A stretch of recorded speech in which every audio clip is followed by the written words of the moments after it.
কিভাবে তাজউদ্দিন নেতা এবং পিতা এই লেখাটির অবতারণা হলো। এটা এই সুযোগ আমার বাবা সম্বন্ধে কিছু বলা, এই সুযোগটি কিন্তু হয়তো আসতো না যদি আমার বাবা তাজউদ্দিন আহমেদ বাংলাদেশের রাজনৈতিক মানুষ থেকে একেবারেই অনেকটা অদৃশ্য না হয়ে যেতেন। কি করে এটা সম্ভব যে স্বাধীনতা যুদ্ধের প্রাণ পুরুষ তার নাম একটিবারও শোনা যায় না? আমি গভীর হতাশার সাথে যখন আমি আজকের পেপারগুলো খুলে দেখেছি, দেখা হলো যারা মুজিবনগর দিবস পালন করেছেন তারা একটি বারও উচ্চারণ করেনি এই মুজিবনগরের স্রষ্টা সংগঠক চিন্তাবিদ ছিলেন তাজউদ্দিন আহমেদ। তিনি ছাড়া স্বাধীন বাংলাদেশে অভ্যুদয় হতো বিরাট কঠিন ব্যাপার। এখানে বলে রাখা ভালো, বঙ্গবন্ধু আজীবন যতদিন বাংলাদেশ রয়েছে বাংলাদেশের স্বাধীনতার প্রেরণা থাকবেন, আছেন, তার স্থান কেউ নিতে পারবে না। কিন্তু সেই প্রেরণা সফল বাস্তবায়ক ছিলেন তাজউদ্দিন আহমেদ। তারা ছিলেন অভিন্ন সম্পূরক সত্তা। কিন্তু এটা কি করে হতে পারে যে আমরা ইতিহাসকে আমরা বিচ্ছিন্নভাবে দেখব এবং আমরা ইতিহাসকে খণ্ড বিখণ্ড ভাবে যা মনে পছন্দ হচ্ছে, যেমন বললেন যে সমালোচনা যখন যারা করেন তাদেরকে দূরে সরিয়ে আমরা দেই এবং যারা শুধুই তোষামোদি করবে বা যারা আমাদের প্রিয় কথাগুলি বারবার বলে চলবে তাদেরকে কাছে টেনে নেই, সেটা তো আসলেই একটা জাতির জন্য বিরাট অধঃপতন। আজকে বিশেষ করে আমি আমার এখানে যারা তরুণরা বিশেষ করে উপস্থিত তাদের দিকে আমি আমার যে চিন্তার ক্ষেত্রটার সাথে একটা আমি সেতু বন্ধন করতে যাচ্ছি। সেটা হচ্ছে কোন জাতি কোন দেশ আমাদের মতো এত রক্ত দেয়নি, কিন্তু কোন জাতি কোন দেশ এমন ভাবে ঐতিহাসিক স্বাধীনতার ইতিহাসে তার জন্ম লগ্ন নিয়ে এত বিভ্রান্তিতেও ভোগেনি।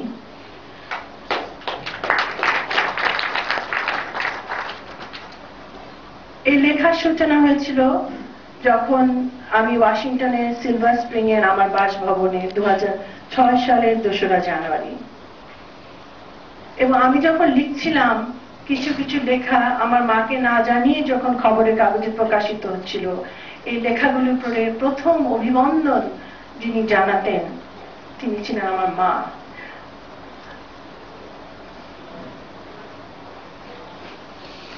এবং আমার আজকের এই বইটি প্রকাশের ব্যাপারে যিনি আমাকে সর্বতোভাবে, যিনি আমার ফাউন্ডেশন, বেডরক অফ ইন্সপিরেশন ছিলেন, সেই মার আমি প্রেজেন্স, তার উপস্থিতি, সেই অভাব আমি অন্তর থেকে অনুভব করছি।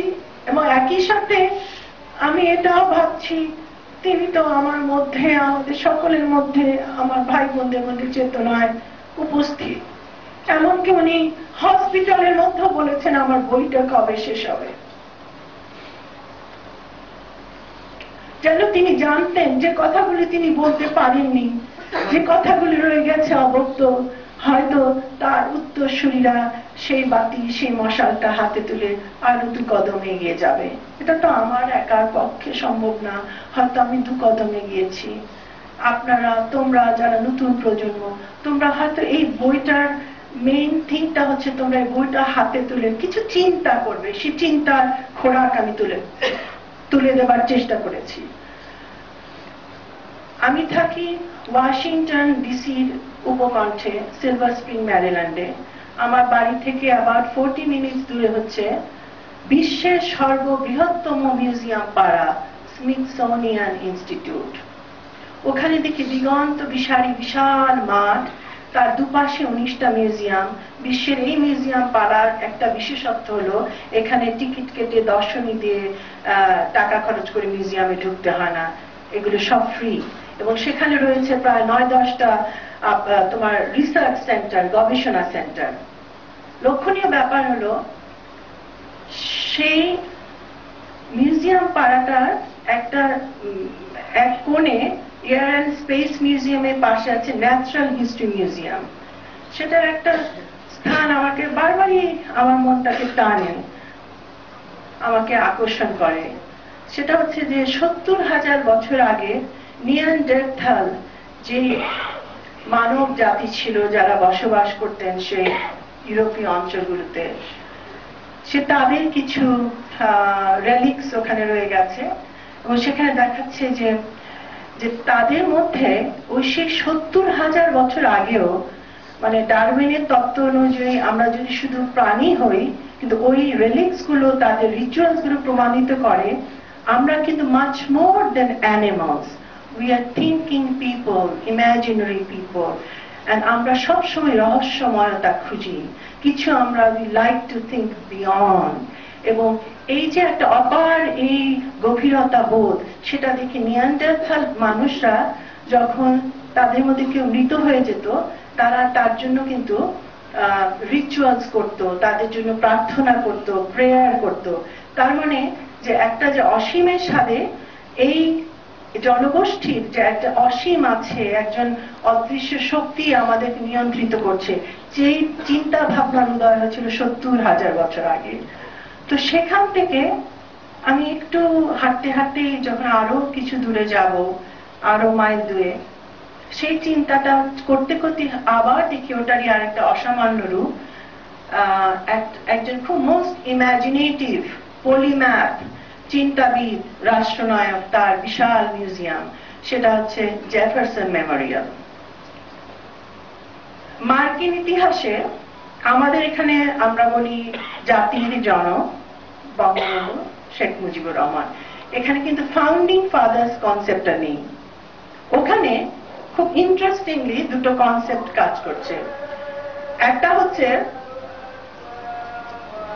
যে আপনার জর্জ ওয়াশিংটনকে বলা হয় ফাদার অফ দ্য কান্ট্রি। এটার ক্রাইটেরিয়াটা হলো কেন, জেনারেল জর্জ ওয়াশিংটন সমুখ যুদ্ধে যুদ্ধ করে রেভলিউশনারি ওয়ারের লিডার হিসাবে উনি মার্কিন যুক্তরাষ্ট্রকে তিনি শত্রু মুক্ত করেছেন। সেজন্য ওনার এই স্পেশাল প্লেস, কারণ তিনি যদি সমুখ যুদ্ধে লড়াই করে শত্রু মুক্ত না করতেন, তাহলে সেটা কিন্তু মার্কিন সংবিধান বা ডিক্লারেশন ইন্ডিপেন্ডেন্স ওই ব্যাপারগুলো আসতো না।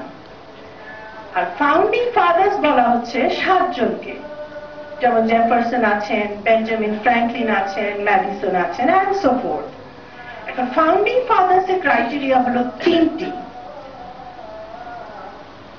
তা হচ্ছে, এক হচ্ছে পার্টিসিপেশন ইন ওয়ার, যুদ্ধে যোগদান, সেটা শুধু অস্ত্র হাতেই নয়, চিন্তা, বুদ্ধি, মেধা, পলিসি মেকিং, এগুলোর সমন্বয় ঘটিয়ে জাতিকে সংঘবদ্ধ করে এই যুদ্ধে জয়লাভের যে কর্মকাণ্ড আয়োজনে যারা প্রত্যক্ষভাবে যোগদান করেছেন তারা। সেকেন্ড, কনস্টিটিউশনটা লিখতে, এস্টাবলিশ করতে যারা প্রত্যক্ষ ভূমিকা রেখেছেন।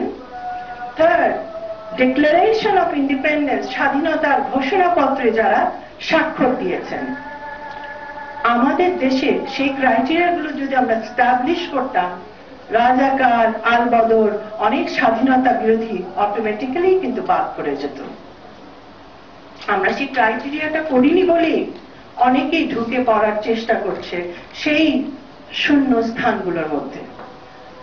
তো একটি জাতি কিন্তু আবার আরেকটা খুব ইন্টারেস্টিং ব্যাপার, আমি বাংলাদেশে আমি খুব স্পষ্টই বলবো, আমি রাজনীতির সাথে জড়িত নই, আমি রাজনীতি মনস্ক।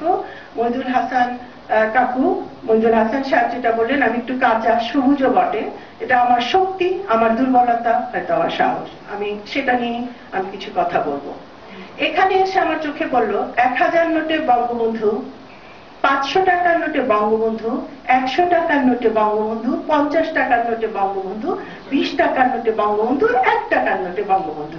আমি বললাম বঙ্গবন্ধু তো আরো বিশাল, আমরা তো তাকে এইগুলোর মধ্যে বন্দী করে আমরা তো একটা কাল্টিসিজমের আমরা সূচনা ঘটাচ্ছি, একটা ডিক্টেটোরিয়াল স্বৈরাচারী একটা কিন্তু একটা ইনস্টিটিউশনকে ডেভেলপ করতে আমরা সহায়তা করছি। এটা তো বঙ্গবন্ধু চাননি। উনি তো গণতন্ত্রের জন্য উনি লড়াই করেছেন। সেখানে পাওয়ার শেয়ারিং হবে, ডিস্ট্রিবিউশন অফ পাওয়ার হবে, অনেক চিন্তা মত যারা বিভিন্নভাবে চিন্তা করছেন, তার লক্ষ্য যদি স্বাধীনতা হয়, মানুষ মুক্তি হয়, সবাইকে সেই অঙ্গনে তাকে রেকগনিশন দিতে হবে, তাদেরকে আলিঙ্গন করতে হবে, তাদেরকে শ্রদ্ধাবোধ জানাতে হবে। কিন্তু এখানে যদি আমরা এককভাবে সেটা করি, আমরা কিন্তু তাকেও অবমাননা করছি। এখন আমি আবার মার্কিন যুক্তরাষ্ট্রের কথাতে আসি, কারণ আমি সেখানে আছি প্রায় 30 বছরের উপরে। আমার সেখানে আমার ছাত্র জীবন কেটেছে, আমার জীবনের অর্ধেকের বেশি সময় কেটেছে। কিন্তু তার মানেই না যে আমি বলছি যে আপনারা অন্ধভাবে আমি যে উদাহরণ দিলাম সেটাই আপনারা নেবেন। আমি জাস্ট একটা ক্রিয়েট করছি, আপনারা যাতে চিন্তা করেন। এখন ইউএস ডলার বিলের কথা বলি। $1 বিলে হচ্ছে জাতির ফাদার অফ দ্য কান্ট্রির প্রতিকৃতি, আর $100 বিলে বেঞ্জামিন ফ্র্যাঙ্কলিনের ছবি। বেন ফ্র্যাঙ্কলিন কিন্তু ইউএস প্রেসিডেন্ট ছিলেন না। He was one of the founding fathers. কেন? উনি ছিলেন একজন পলিম্যাথ, ফিলসফার, সায়েন্টিস্ট, যিনি সেই বিদ্যুতের প্রবাহকে কন্ডাক্টরের মাধ্যমে তিনি সেটাকে কনসেন্ট্রেট করে তিনি মানুষের কাজে লাগিয়েছেন। ভীষণ ইন্ডাস্ট্রিয়াল বিভিন্ন কমপ্লেক্সে বিভিন্ন জায়গায় সেটা তার সেই যে বিদ্যুতের প্রবাহকে এনে যে একটা মানব কল্যাণের কাজে লাগানো, সেখানে যে তার বিস্ময়কর অবদান, এগুলোর কারণে তার যে একটা চিন্তাধারা ছিল, একটা ফিলসফিক্যাল দর্শন, সেটাকে সম্মান জানিয়ে $100 দিলেন বেন ফ্র্যাঙ্কলিন। এখন মজার কথা, লিঙ্কন দাসপ্রথার বিরুদ্ধে যুদ্ধ করেছিলেন, তার ছবিটা $5 বিলে। আর $10 বিলে বোধহয় আব্রাহাম লিঙ্কনেরই অনুসারী, তারই অধীনস্থ ইউএস এর 18তম প্রেসিডেন্ট ইউলিসিসের ছবি। উনি কিন্তু লিঙ্কনেরই অধীনস্থ। কিন্তু এই যে কার ছবি কোথায় যাবে, কতখানি যাবে, কিভাবে যাবে, এটা কিন্তু পারিবারিক সিদ্ধান্তের মধ্যে দিয়ে আসে না, ব্যক্তি সিদ্ধান্তের মধ্যে দিয়ে আসে না, এসেছে কনভেনশনাল ডিসিশন মেকিংয়ের মাধ্যমে।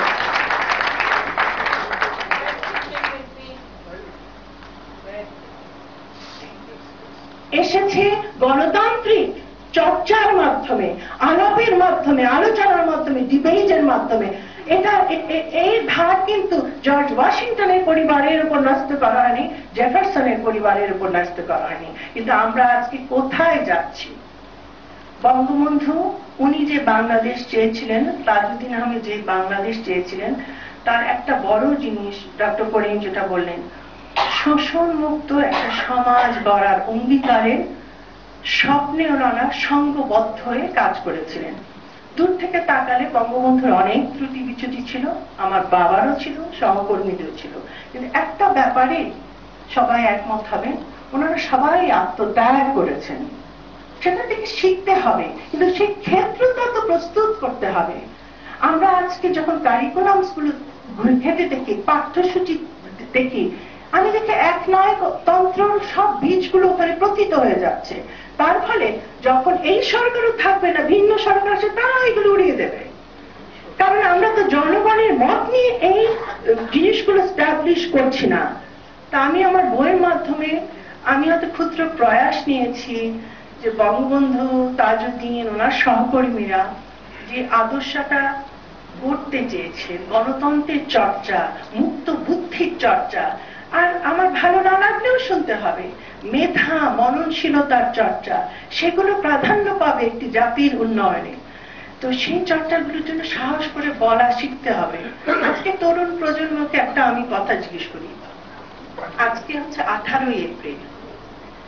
কেউ কি বলতে পারে আজকে 18ই এপ্রিলের সিগনিফিকেন্সটা কি?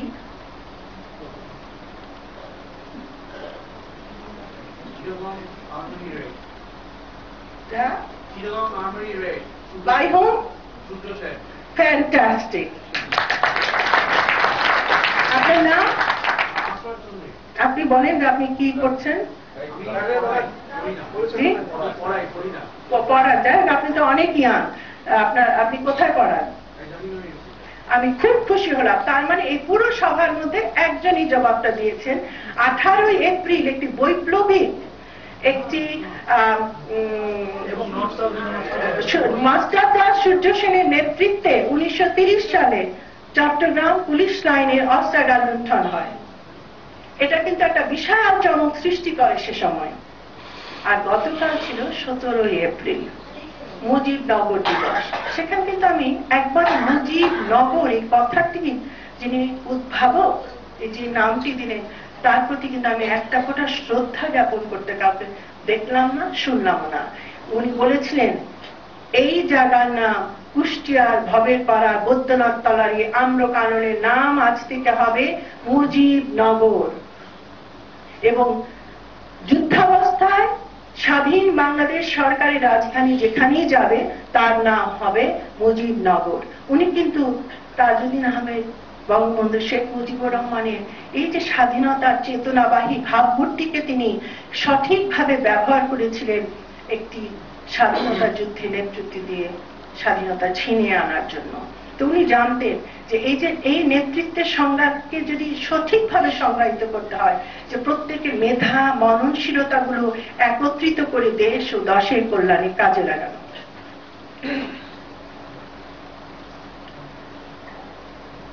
এই এপ্রিল মাস, 10 এপ্রিল হলো স্বাধীন বাংলা সরকার গঠন, 17 এপ্রিল হলো মুজিবনগর সরকারের প্রথম মন্ত্রিসভার শপথ গ্রহণ অনুষ্ঠান। এর বাইরেও দুটো ডেট আছে আমার বাবা মার জন্য ব্যক্তিগত ক্ষেত্রে খুবই উল্লেখযোগ্য। 14 এপ্রিল 1959